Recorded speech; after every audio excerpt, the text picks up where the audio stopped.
আজকে আমি কাঁচকলার কোপ্তা কারি বানাবো, তার জন্য 3টে কাঁচকলা নিয়ে নিয়েছি। কাঁচকলাগুলো সেদ্ধ হয়ে গেছে, এবার এগুলোর খোলা ছাড়িয়ে এগুলোকে ভালো করে ম্যাশ করে নেব। এবার এর মধ্যে আমি পরিমাণ মতো কাঁচা লঙ্কা কুচি, 1 চামচ আদা রসুন বাটা আর পরিমাণ মতো পেঁয়াজ কুচি, 1 চামচ হলুদ গুঁড়ো, 2 চামচ গরম মশলার গুঁড়ো আর পরিমাণ মতো চিনি দিয়ে এটা ভালো করে মাখিয়ে নেব।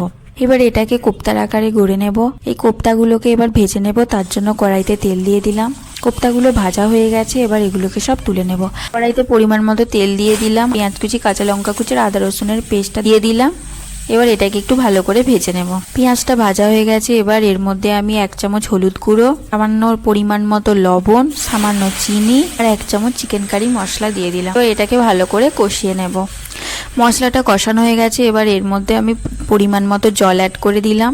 মশলাটা ফুটে উঠেছে, এবার সব কোপ্তাগুলো এর মধ্যে দিয়ে দেব। দিয়ে আরও 5 মিনিট মতো ফুটিয়ে নেব।